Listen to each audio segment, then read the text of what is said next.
All right, welcome back and thank you so much for staying with us here on Morning Live. As we've been reporting in the news that last night, both the Presidency and the Chamber of Mines released statements identifying that both parties had jointly agreed in conjunction with the Department of Mineral Resources to postpone the Chamber's court application in respect of the reviewed mining charter.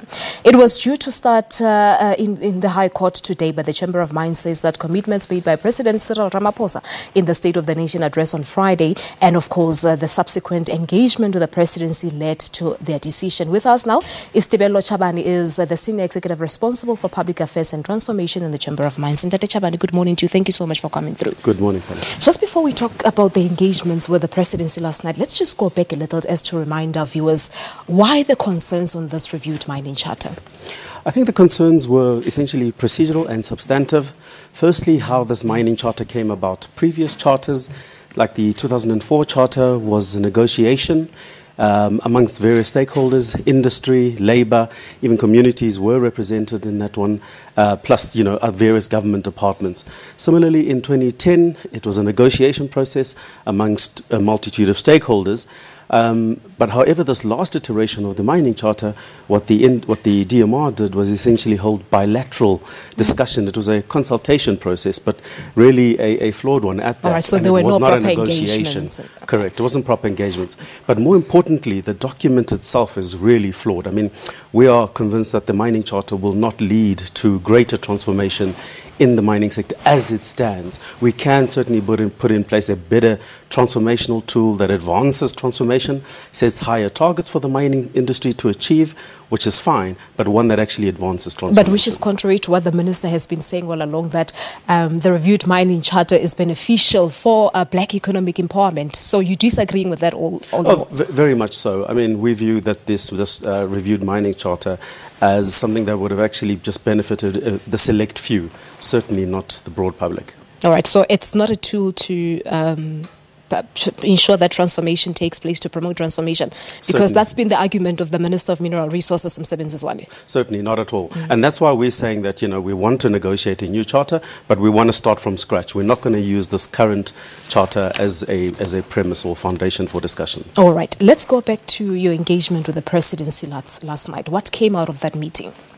Well, essentially, I think it was really the SONA address that did it for us. I mean, the President coming out strongly to saying that we need a new mining charter and it needs to be negotiated amongst the various stakeholder, labor, industry, government and communities. So already on that, I think, the industry was sort of hinted, uplifted, essentially. Yeah. And then I think that then the discussions over the weekend essentially sealed it for the industry, and the industry felt, yes, as agreed by the parties, that we will postpone our case. Yeah. So what do you think will happen going forward? Because what you're looking for, you want the total withdrawal of the reviewed mining charter, isn't it? That is correct. Do you think you'll get that far? Yes, I think we'll get that far. And that is why we've agreed to postpone our case at the moment. Yeah. And some of your members spoke out during the mining indaba, which took place about 2 weeks ago, about their unhappiness with the current Minister of Mineral Resources, Msebenzi. What exactly concerns you about the current minister? Well, the current minister hasn't really done anything to assist the industry with the various challenges that we've been facing. In fact, I think he's actually been quite punitive towards the industry. We've had a lot of Section 54 stoppages that were unwarranted, even when these matters went to the courts. Even the courts agreed that they were unwarranted.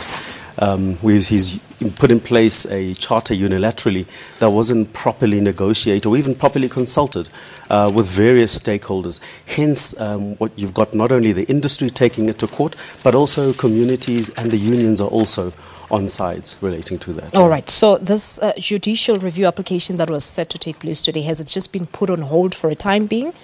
Yes, I think... Pending what comes out of the negotiations? Yes, I mean, we want to start the negotiation process. That's why we decided to put it on hold. So the parties are going to go to court today, essentially to argue that this matter gets postponed hopefully the other parties, the co-applicants, the amici, the friends of the court, also agree that it's in everybody's best interest to put this matter on hold and start a negotiation process. Yeah. And we know that the meeting was between yourselves and the presidency, of course, last night. But did they say anything about the Department of Mineral Resources being party to this new negotiations? I'm pretty sure they were consulted, but this process that took place over the weekend was led by the presidency. And any future negotiations going forward, the DMR will certainly be involved. I guess what we've just said is that we don't want to engage in bilateral discussions, i.e. industry and DMR alone. We want other parties to be part of that process. Mm-hmm. And the statement released yesterday in Chabana also mentions the possibility of a new charter. But how long would such take? And you've made mention of there were no proper consultations with the previous one. What would you like to see happening going forward? And my first question, of course, how long would you think that it will take to complete the new one? You know, it's a tough question, but the important thing is that we start the process and we complete it. I mean, if it takes a few months to complete it and put in place a charter, so be it. It is just so important that we put in place a charter that would advance transformation. It's important that we get some kind of regulatory certainty in the mining sector. I just want to tell you why. I mean, we did a survey of our members and we asked them, you know, what would you do investment-wise if South Africa was in the top 25% in terms of the Fraser Institute's survey in terms of countries that people want to invest in and so forth, in terms of good governance, regulatory certainty and the like. 16 of our members responded and they said that they intend to spend about 145 billion in the country. If we were to get better regulatory certainty and so forth, they would be spending an additional 122 billion. We're talking an 84% increase in expenditure. That's just from 16 companies. So now imagine the rest of the mining industry and externally.